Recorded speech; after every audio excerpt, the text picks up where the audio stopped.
یہ وہ مقام ہے جسے انسان اپنی مرضی اور خواہش اللہ کے حکم کو سپرد کر دیتا ہے، وہ اپنی زندگی اور چیزیں اللہ کے حکم کے ماتحت گزارتا ہے، کوئی شکوہ نہیں، کوئی شکایت نہیں۔ تو اب دیکھیں کیا لیول ہے۔ بلکہ کچھ موقع ایسے ہیں کہ جب نبی کریم صلی اللہ علیہ وآلہ سورہ عبسہ میں دیکھیں، حضرت ام مکتوم کو جب آتا دیکھ رہے تھے تو چہرے پہ تیوری آئی نا، بل آئے ماتھے پہ، تو اللہ کو نہیں اچھا لگا، اللہ نے صورت نازل کر دی کہ آپ کو ہم نے اس لیے نہیں بھیجا کہ آپ انسانیت کو دیکھ کے تیوریاں چڑھائیں۔ حالانکہ مقصد کیا تھا؟ جو سردار بیٹھے ہوئے تھے ان کو دائرہ اسلام میں پکا کرنا تاکہ قبیلے کے قبیلے مسلمان ہو جائیں، ٹھیک ہے۔ اسی طرح ایک آیت کا شان نزول کیا تھا کہ 3 یہودیوں کے لیے بد دعا کر رہے تھے آپ صلی اللہ علیہ وآلہ وسلم، اللہ نے آیت نازل کر دی۔ اس کا شان نزول میں کیا اللہ تعالیٰ کہہ رہے ہیں کہ آپ کو ہم نے بد دعائیں کرنے کے لیے نہیں بھیجا دنیا میں، آپ رحمت للعالمین ہیں۔ یہود اور عیسائی جو ہے یہ بھی میرا کنبہ ہے، میری مخلوق ہے، ٹھیک ہے، اور میں ان کی توبہ کا انتظار کر رہا ہوں۔ تو اس لیے جب اللہ نے کہا کہ ساری مخلوق اللہ کا کنبہ ہے، فیملی ہے، تو ہم کسی سے نفرت نہیں کر سکتے، ٹھیک ہے۔ ہاں مجھے پتہ یہ مشکل ہے، ہاں تفویض کا مقام بہت اونچا ہے، ٹھیک ہے، ہمارے تو گلے شکوے نہیں ختم ہوتے، لیکن آہستہ آہستہ جیسے جیسے آپ ان مقامات پہ توکل پہ آئیں گے، حضرت ابراہیم علیہ السلام کا اس کو کہیں بیٹھ جائے، دوسرا مقام تسلیم کا ہے، اور پھر تیسرا مقام جو ہے وہ تفویض کا ہے۔ تو یہ اللہ تعالیٰ سٹیجز ہیں، ایک دم نہیں ملتا کچھ بھی۔ جیسے جیسے آپ کو پتہ ہے کہ آپ کے ساتھ زیادتیاں کرنے والے لوگ موجود ہیں، آپ ان کے لیے استغفار کرتے ہیں اور پھر دعا کرتے ہیں، پھر یہ مقام اللہ سیڑھیاں چڑھاتا ہے، ٹھیک ہے۔ پھر اللہ بہت سی ایسی چیزیں ہیں جو دنیا میں پھر وہ نعمت لگتی ہیں، پھر گھبراہٹ نہیں آتی دل میں۔ اس لیے یہ بہت ضروری ہے کہ ایسی باتوں کو سنا جائے۔ اچھا، اللہ والے کی نظر میں صبر اور برداشت میں کیا فرق ہے؟ ایک کیا ہو گیا؟ صبر، اور ایک ہے جی برداشت۔ کیا صبر اور برداشت برابر ہیں؟ نہیں۔ اچھا اب اس کو دیکھیں، برداشت اور صبر کو واضح طور پر بیان کیا گیا جب ہم مشکلات کو، کسی کے دیے ہوئے دکھ کو یا پھر مصیبتوں کو ہائے ہائے کرتے ہوئے گزارتے ہیں تو اس کو کیا کہتے ہیں؟ برداشت کرنا، ٹھیک ہے۔ دوسرے کا مزاج ایسا ہوگا، رویہ ایسا ہوگا تو ہم برداشت کریں، لیکن مصیبت کو خوش دلی اور مسکراہٹ کے ساتھ برداشت کرنا صبر ہے۔ یہ نبیوں کے جو قصے ہم پڑھتے ہیں نا، حضرت یوسف علیہ السلام، صبر ایوب کی بات آتی ہے تو انہوں نے تو کوئی شکوہ نہیں کیا اللہ سے، ٹھیک ہے۔ برداشت ہم لوگ کرتے ہیں، صبر ان لوگوں کا ان انبیاء کرام کا لیول تھا۔ تو برداشت کا اجر نہیں ہے، بلکہ یہ ایک رزق ہوتا ہے کہ انسان کسی ناشکرہ پن تو نہیں کر رہا، جبکہ صبر کا اجر بے پناہ رب کے ساتھ مل جاتا ہے انسان کو، ٹھیک ہے۔ تو اللہ والے اس معاملے میں واضح نقطہ نظر رکھتے ہیں، اس لیے آپ کو کبھی بھی کوئی فقیر، کوئی اللہ والا شکوہ شکایت کرتا ہوا نظر نہیں آئے گا۔ فقیر ہمیشہ سچ بولتا ہے، لیکن 3 معاملوں میں فقیر اللہ والے بھی جھوٹ بول دیتے ہیں۔ مثلاً جب بھوکا ہوتا ہے تو کیا ہوتا ہے؟ خود کو کیا ظاہر کرے گا؟ جی میں نے کھایا ہوا، یہ بھی نہیں احسان لیتے یہ کسی کا۔ دوسرا کیا ہے؟ جب مشکل میں ہوتا ہے تو یہ لوگ خوش نظر آتے ہیں، کوئی نہیں اپنے غموں کا اظہار نہیں کرتے، اتنے اندر سے اسٹرانگ ہوتے ہیں، لگے گا ان کو تو کبھی کوئی دکھ آیا ہی نہیں، پتہ نہیں مارس یا پلانٹ پلوٹو کہاں سے آئے ہیں۔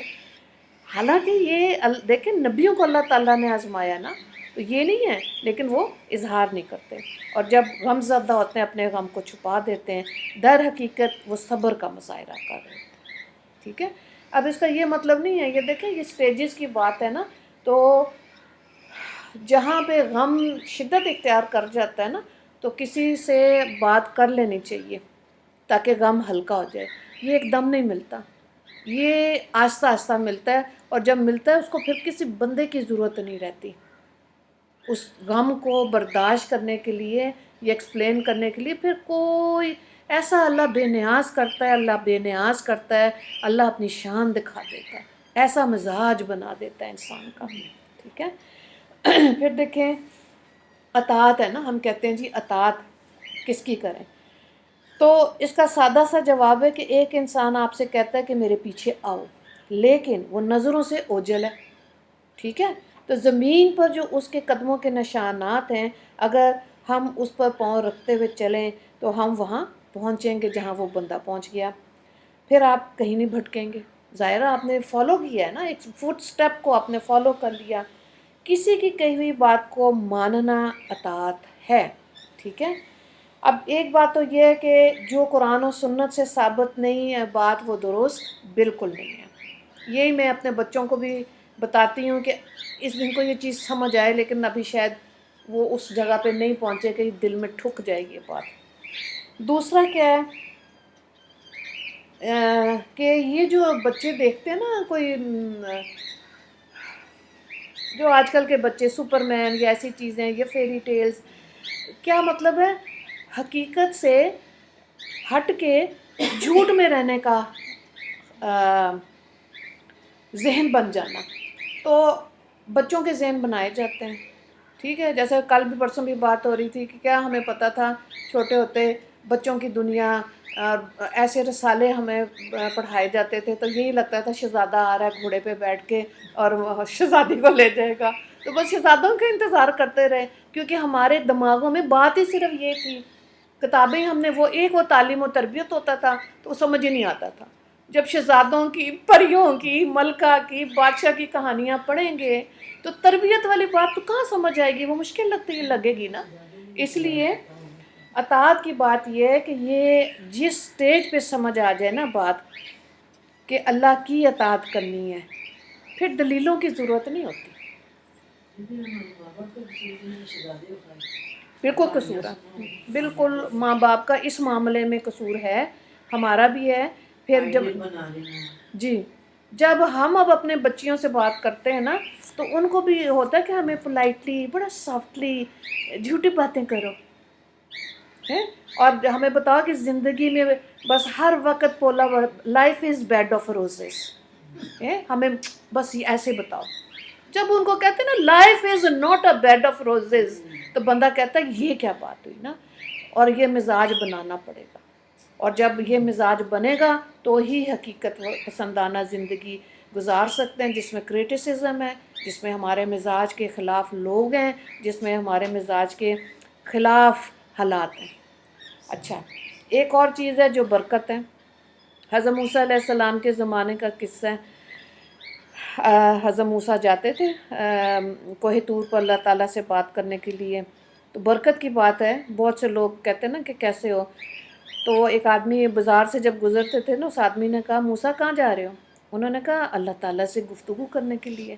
تو وہ بولا جب آپ اپنی بات مکمل کر لیں تو میرے لیے بھی پوچھنا کہ میری تقدیر میں مرتے دم تک کتنا رزق لکھا ہوا ہے۔ حضرت موسیٰ نے کہا یہ کون سی بڑی بات ہے، اللہ سے پوچھ لوں گا۔ حضرت موسیٰ علیہ السلام نے رب تعالیٰ سے پوچھا اور اللہ تعالیٰ نے بتایا اتنا رزق ہے۔ اس نے حضرت موسیٰ نے آ کے دکاندار کو بتا دیا۔ پھر ایک دن اس دکاندار نے حضرت موسیٰ سے کہا آج رب تعالیٰ سے یہ عرض کر دیجئے گا کہ جو رزق تم نے میری تقدیر میں لکھا ہے وہ میرا ہے، اور جو چیز میری ہے اس پہ میرا حق ہے، میں جیسے مرضی خرچ کروں مجھے پورا دے دیں۔